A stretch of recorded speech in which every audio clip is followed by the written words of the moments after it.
ஆட்சிகள் மாறுது, காட்சிகள் மாறுது. ஆனா இந்த கொடுமை மட்டும் நடந்துட்டே இருக்கு. இது எப்ப மாறும்? மாறுமா? மாறாதா? மறுபடியும் இதே நியூஸு. கேட்க முடியல, பார்க்க முடியல, தாங்க முடியல. கும்மிடிப்பூண்டில 3 வயசு குழந்தைய மறுபடியும் ரேப் பண்ணி கொன்னுருக்கானுங்க. எவன் செஞ்சாலும் இது என்ன மனுஷனுங்களா? இல்ல மிருகங்களா? குழந்தை ஐயோ! இந்த பிரச்சனைக்கு அடிப்படை என்ன காரணம்? போதுமான பாதுகாப்பு, போதுமான தண்டனை. இது 2மே இல்லாததுதான் முக்கியமான காரணம். தளபதி விஜய் அவர்களுக்கு, நம்முடைய முதல்வர் அவர்களுக்கு இந்த வேண்டுகோள். நீங்க உங்க திட்டத்துல கொண்டு வந்தீங்க ஒரு விஷயம். அத சரியான நேரம் இதுதான் செயல்படுத்துறதுக்கு. நோ டார்க் பிளேசஸ்ன்னு ஒண்ணு சொல்லியிருந்தீங்க.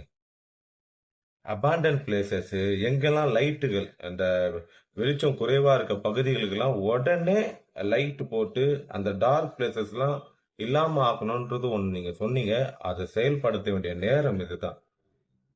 ஏன்னா ஒரு காலியான இடம் இருக்கு, ஆள் நடமாட்டமே இல்லாத இடம் இருக்குன்னா அங்கதான் இந்த தப்புகள் நடக்குது.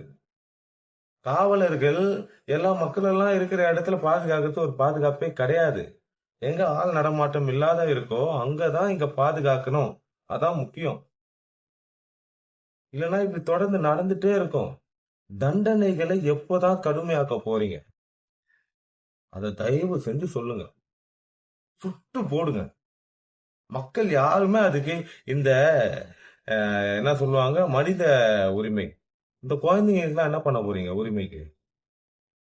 தப்பு பண்றவனை சுட்டா மட்டும் வந்துடுறீங்க, கொன்னா மட்டும் வந்துடுறீங்க, தூக்கு போட்டா மட்டும் வந்துடுறீங்க. இப்ப இந்த குழந்தைக்கு எவ்வளவு குழந்தைங்க? தயவு செஞ்சு தண்டனைகளை கடுமையாக்குங்க. அது ஒண்ணுதான் தீர்வு. அதுதான் எங்க பயத்தை கொடுக்கும். பாதுகாப்பை பலப்படுத்துங்க. 24x7 இந்த காலியான இடங்கள்ல வாட்ச் பண்ணுங்க. கேமரா ஃபிட் பண்ணுங்க. எப்படியாவது இந்த குற்றத்தை இல்லாம ஆக்குங்க. நன்றி.